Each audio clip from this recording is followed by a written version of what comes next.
Vous n'êtes pas déjà dit qu'un jour, Dieu, il en aurait peut-être marre de nous? Un jour, après avoir péché, être revenu, avoir demandé pardon, et revenir et demander pardon, et repécher, et revenir et demander pardon, et refaire une faute, et revenir et demander pardon. Vous n'êtes pas dit qu'un jour, peut-être, Dieu, il en aurait marre? Ça vous est déjà arrivé? Est-ce que c'est une pensée qui revient un peu chez vous? En tout cas, chez moi, elle revient. Et des fois, je me dis, il en faut de la patience.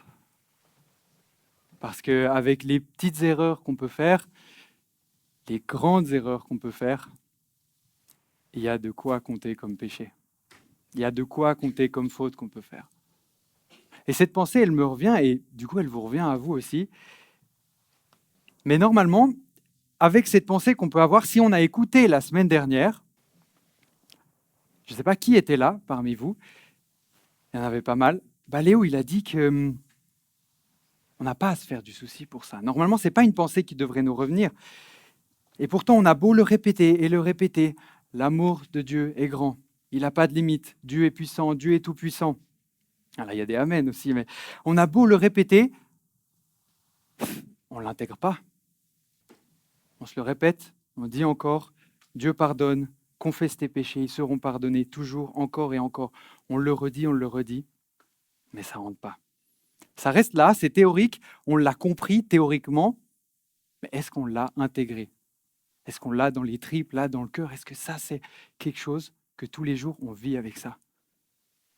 C'est plus difficile. Ce serait bien de pouvoir tous venir un soir, un samedi ou samedi matin, un samedi soir, on prend tous notre carnet de notes, on dit voilà, ça c'est les choses que Dieu, il est comme ça.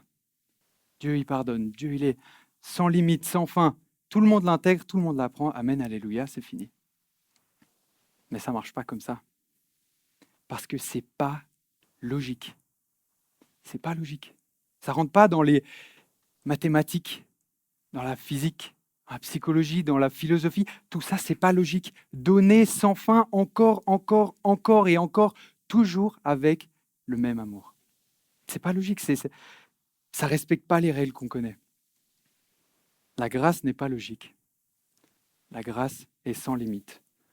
La grâce est sans fin. C'est perturbant. C'est déstabilisant. C'est déroutant. Et il y a quelque chose qu'on ne comprend pas. La semaine dernière, on a tous pu voir qu'on est tous coupables, que tu es coupable, que je suis coupable. Mais que cette culpabilité, elle vient d'un côté du fait qu'il est impossible de passer sa vie sans péché. Mais de l'autre côté, la culpabilité, elle vient aussi de notre nature. On est coupable, on est pécheur. Léo nous a rappelé que le plus important, c'est d'utiliser la bonne culpabilité comme moteur et qu'après, on peut se tourner vers Dieu avec notre condition et notre culpabilité pour dire « je confesse mes péchés, je demande pardon ». Moi, j'aimerais me pencher sur une partie de tout ça. Le moment où on a péché et on se tourne vers Dieu et Dieu il nous reçoit avec le même amour, avec la grâce. On peut continuer dans la même direction parce que ça nous arrive de penser et on se demande souvent mais comment est-ce que Dieu il peut accepter que je pêche, que je fasse exactement ce que j'avais prié, de dire je ne vais plus tomber là-dedans, je ne vais plus faire ça et c'est reparti. Mais Dieu il n'en a pas marre, il continue. Qu'est-ce qu'on a fait pour mériter ça? Qu'est-ce que tu as fait pour mériter ça? Qu'est-ce que j'ai fait pour mériter ça? Rien du tout. On ne le mérite pas. C'est simple. La grâce, on ne la mérite pas du tout. C'est un cadeau, c'est quelque chose qui n'est pas... C'est pas dans le mérite. Personne ne la mérite, cette grâce. Je vais essayer d'éclaircir un peu ça en vous racontant une histoire. C'était il y a très longtemps. Et on était partis en famille chez des amis de nos parents. Et puis, on était dans cette maison et on s'ennuyait. Je m'ennuyais beaucoup, beaucoup, beaucoup. Et du coup, qu'est-ce que j'ai trouvé à faire? J'ai trouvé une feuille et je l'ai pliée pour faire un avion en papier. Et la meilleure chose qui m'est venue en tête, c'est je vais lancer l'avion en papier dans la maison et courir après et le relancer et repartir et le relancer.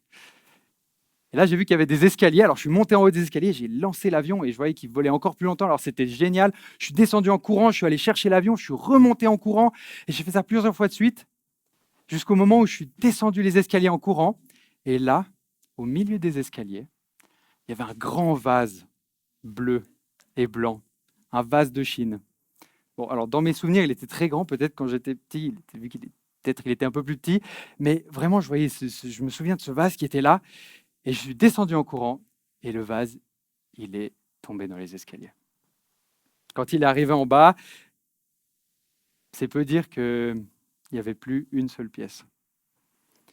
Et à ce moment-là, ce qui m'est toujours resté, c'est la réaction du propriétaire de ce vase. Enfin, de l'ex-vase, du coup, qui m'a absolument rien dit. Il n'y a rien eu. Il n'y a pas eu, je ne me suis pas fait crier dessus, je m'attendais à ça, et c'est logique, on s'attend à ça. J'ai cassé un vase, et je pense que ça valait de la valeur dans ses yeux. Je me souviens voir que ce vase, il valait pas rien.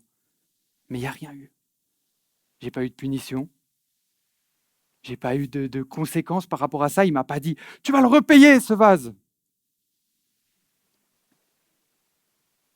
Pédagogiquement, on peut en discuter de ces conséquences, mais je me souviens que dans le moment, j'ai pas eu de conséquences. La réaction du propriétaire, elle m'a choqué. Elle m'est restée encore aujourd'hui, j'en parle, et je me souviens de m'en sortir sans rien. Pourtant, on s'attend à quelque chose. C'est pas logique. C'est pas une conséquence. Est-ce que vous savez de quoi il a fait preuve, le propriétaire de ce vase, à ce moment-là? Eh ben non, c'est pas de grâce. Il a fait preuve de miséricorde. Je l'ai entendu là-devant. De miséricorde. Parce qu'il y a une grande différence entre la miséricorde et la grâce. Et parfois, on confond un peu les deux. Parfois, on se dit que c'est, voilà, peut-être la miséricorde, c'est la grâce c'est la miséricorde. On les met souvent ensemble, on prie avec les deux ensemble, mais il y a une différence. La miséricorde, c'est de ne pas recevoir quelque chose qu'on mérite. La miséricorde, c'est de ne pas avoir les conséquences de l'acte qu'on vient de faire. La miséricorde, c'est de rouler sur l'autoroute et de voir les sirènes derrière la voiture et de vous arrêter et ils vous disent vous rouliez à combien? Et alors là, même si on sait qu'on roulait un peu trop vite, on dit je ne sais pas. La miséricorde, c'est il vous dit vous avez un avertissement. Faites attention. La miséricorde, c'est qu'on va trop vite, on est censé avoir une amende et on ne la reçoit pas. La grâce, au contraire, elle n'a rien à faire de ce qu'on mérite ou pas. Parce que la grâce, elle dépend de ce que la personne qui la donne veut. La grâce, elle dépend de la personne qui nous la donne. C'est une faveur imméritée, quelque chose d'offert en plus. C'est un cadeau. En prenant l'exemple, on peut trouver, c'est comme si vous faites arrêter par le policier et qu'à ce moment-là, non seulement il vous dit vous avez une amende, mais je vous la paye, et ensuite il dit prenez ma voiture quand même et les clés de ma maison. Ça, c'est la grâce. Il y a une petite différence quand même. La grâce et la miséricorde, c'est pas la même chose. Et on a envie de savoir alors, mais comment je vais la recevoir, cette grâce? Peut-être que tu te poses la question. Et du coup, la grâce, comment je la reçois? La première chose à faire, c'est réaliser. Réaliser la situation dans laquelle on se trouve. Et on l'a vu. On est coupable. Réaliser qu'on est coupable, que je suis coupable, que tu es coupable, et que la conséquence de cette culpabilité, elle devrait être la mort. Ça, c'est la situation dans laquelle on est. Ce n'est pas la situation la plus joyeuse, mais c'est la vérité. On est là. Et très souvent, on peut l'oublier. Donc, tout ce qui vient après cette étape de réaliser, si on oublie ça, on peut le sous-estimer. La deuxième étape, c'est de laisser l'orgueil à la maison. Dans une armoire, dans un coin, tout votre orgueil, tout l'ego qu'on peut avoir, on le fait tout petit et on vient humblement. Dans Proverbe 3, 34, il y a un verset qui est d'ailleurs repris 2 fois dans le Nouveau Testament, une fois dans Jacques 4, verset 6, et dans 1 Pierre 5, verset 5. Dieu résiste aux orgueilleux, mais il fait grâce aux humbles. Dieu résiste aux orgueilleux, mais il fait grâce aux humbles. Et là, on a les deux mots. On a la grâce et l'humilité. Et on voit la connexion. Ce n'est pas possible d'atteindre la grâce sans passer par l'humilité. Accepter, réaliser, accepter la situation dans laquelle on est. Une situation où on n'est pas grand-chose. Une situation où tout l'ego qu'on a, toute la personne qu'on peut être, elle ne fait pas partie de la partie. Elle n'est pas là. Elle n'est pas dans le jeu. Cette humilité, on a pu voir la semaine dernière qu'elle peut venir de la culpabilité qu'on ressent quand on a péché. Mais j'ai aussi envie d'ajouter que la culpabilité, elle se voit aussi quand on réalise la petitesse qu'on a face à la grandeur de Dieu. L'humilité, ça peut venir de plusieurs sources différentes, à nous de trouver dans laquelle on a envie d'être. Quelle est l'humilité dans laquelle j'ai envie de faire partie? L'humilité, ça nous amène évidemment à un stade de faiblesse. Alors attention, parce qu'on peut comprendre cette faiblesse différemment, mais si je vous parle de faiblesse, est-ce que ça vous rappelle un verset dans la Bible? C'est parce que je suis faible que je suis fort. C'est lorsque je suis faible que je suis fort. Et on peut commencer même le verset un peu avant, on peut le lire ensemble, il se trouve dans 2 Corinthiens, chapitre 12, du verset 8 et 10. 3 fois j'ai prié le Seigneur de me délivrer de cette souffrance. Mais le Seigneur m'a dit, mon amour te suffit. Ma puissance se montre vraiment quand tu es faible. Donc je me vanterai surtout parce que je suis faible. Alors la puissance du Christ habitera en moi. C'est pourquoi les faiblesses, les insultes, les difficultés, les souffrances et les soucis que je connais pour le Christ, je les accepte avec joie. Oui, quand je suis faible, c'est à ce moment que je suis fort. Amen. Je ne sais pas si ce soir il y a des gens qui souffrent ici, et je pense qu'il y en a. Il y a de la souffrance un peu partout, et il y a de la souffrance de tellement de manières différentes. Il y a des tristesses, il y a des peines. Et je ne vais pas dire que toutes ces souffrances, elles ont un sens. Je ne vais pas dire que toutes les souffrances, elles ont un but à la fin. Mais Dieu, il utilise toutes les souffrances qu'on peut avoir dans notre faiblesse. Il vient nous chercher là où on est pour nous dire, c'est quand tu n'as rien du tout, quand tu es faible, quand tu es tout en bas, que là, tu es fort. Donc Dieu utilise ça. Ils ne sont pas forcément là pour une raison, mais Dieu, il sait faire avec. Un autre moment où on est faible, peut-être pour illustrer un peu ça, c'est quand on fait du sport. Qui c'est qui fait du sport ici? Vous pouvez mentir, je n'irai pas vérifier. Hein. Peut-être on va prendre un exemple, peut-être un peu avant le sport, qui va parler à tout le monde. Les courbatures. On en a qu'on fasse beaucoup de sport ou pas beaucoup de sport. Idéalement, au bout d'un moment, le but, c'est de s'en débarrasser. Mais c'est quoi les courbatures? Les courbatures, c'est quand on a marché, plus ou moins beaucoup, dépendant du sport qu'on peut faire, et que tout d'un coup, les muscles, ils nous font mal. Vous avez déjà, il y a quelques semaines, j'ai marché quelques jours, et puis au bout d'un moment, j'avais mal aux jambes parce que j'utilisais ces muscles tout le temps. Et un matin, je me suis réveillé et j'ai essayé de marcher comme ça, et ce n'était pas possible. J'avais trop de courbatures et j'étais faible. Mes jambes ne voulaient juste plus aller en avant. Mais finalement, ces courbatures, au bout d'un moment, elles nous rendent plus forts. Et les courbatures, j'ai l'impression que c'est un exemple de la faiblesse que Dieu il peut utiliser en nous pour nous apporter la force. C'est comme quand on est en train de faire des répétitions au fitness. Plus on est en train de faire les répétitions, plus c'est difficile, plus on est faible, mais plus on devient fort. Et c'est ça qui se passe dans ce verset. Dans la faiblesse, Dieu utilise la situation pour nous rendre plus forts.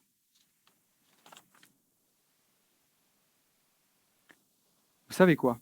Une fois qu'on a réalisé la situation dans laquelle on est, une fois qu'on a accepté notre situation d'humilité, on peut la recevoir, cette grâce. Ce n'est pas beaucoup plus compliqué. C'est juste 2 étapes, c'est assez facile à s'en souvenir. Dieu, il n'a pas fait tout un planning qui est assez compliqué. Non, simple. Réalise où tu es, accepte, et tu auras la grâce. Dans l'acceptation, il y a quelque chose d'autre à accepter. Mais on va pouvoir le voir un peu plus tard. C'est pas logique, hein. C'est fou. Quand on y réfléchit, c'est pas logique. Ça sort de toute la logique qu'on peut avoir. Mais je vais vous dire une chose, et je vais peut-être enfoncer une porte ouverte, mais tu ne seras pas sauvé par le nombre de fois que tu vas venir à l'église. Tu ne seras pas sauvé en venant tous les samedis, matin ou soir, à Vivo. Tu ne seras pas sauvé par le nombre de fois par jour que tu vas lire ta Bible. Tu ne seras pas sauvé par les prières que tu vas faire chaque jour. Tu ne seras pas sauvé par le nombre de fois que tu prononces le nom de Dieu dans tes prières. Tu ne seras pas sauvé en allant aider les gens dans la rue. Parce que la seule chose qui peut nous sauver, c'est la grâce. Et on est sauvé par la grâce. Il n'y a pas un verset qui le dit mieux que Éphésiens, chapitre 2, au verset 8 à 10. Car c'est par la grâce que vous êtes sauvés, par le moyen de la foi. Et cela ne vient pas de vous, c'est le don de Dieu. Ce n'est pas les œuvres. Ce n'est pas par les œuvres, afin que personne ne se glorifie. Humilité. Car nous sommes son ouvrage, ayant été créés en Jésus-Christ pour de bonnes œuvres que Dieu a préparées d'avance afin que nous les pratiquions. Ça, c'est un beau verset. Ils sont tous beaux, mais celui-là en particulier. Vous voyez, le don de Dieu ici, on peut le remplacer par Jésus. Et la grâce, on peut la remplacer par Jésus. Car c'est par la grâce que vous êtes sauvés par le moyen de la foi. Et cela ne vient pas de vous, c'est Jésus-Christ. Jésus est le chemin pour être sauvé. Jésus est la finalité de la grâce. La grâce n'est pas une fin en soi. C'est un cheminement pour Jésus. C'est un cadeau que Dieu nous fait pour à la fin recevoir la vie éternelle. On ne peut pas recevoir la grâce sans recevoir Jésus et on ne peut pas atteindre Jésus sans passer par la grâce. Jésus, par sa vie sur terre, par son sacrifice, il nous amène à cette grâce qu'il ne nous reste plus qu'à accepter. Accepter. J'aimerais juste préciser quelque chose. Venir à l'église, ça ne nous sauve pas. Lire la Bible, ça ne nous sauve pas. Faire toutes ces activités, ça ne nous sauve pas. Mais c'est tous les moyens que Dieu il utilise pour nous changer, pour nous faire réaliser où on est, pour nous faire accepter notre situation, pour nous amener l'humilité. Si je vous laissais comme ça, après Léo, il va me dire quelque chose. Donc, je précise, venir à l'église ne sauve pas, mais Dieu, il utilise ça. Lire la Bible ne sauve pas, mais ça aide. Prier ne sauve pas, mais ça aide.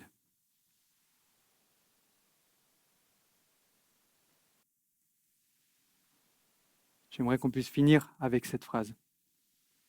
Car c'est par la grâce que je suis sauvé, par le moyen de la foi. Et cela ne vient pas de moi, c'est le don de Dieu. Vous pouvez vous répéter cette phrase encore et encore. Prenez-la en photo si vous voulez, je vous l'envoie. Car c'est par la grâce que je suis sauvé, par le moyen de la foi. Et cela ne vient pas de moi, c'est le don de Dieu. Il y a tellement de théologie qui est cachée derrière cette phrase. On peut y passer des heures et des heures à creuser, à en parler, à la répéter. Car c'est par la grâce que je suis sauvé, par le moyen de la foi. Et cela ne vient pas de moi, c'est le don de Dieu. C'est le don gratuit, le cadeau que Dieu nous fait tous les jours, où il ne reste plus qu'à l'accepter. Et je vais terminer par ce verset.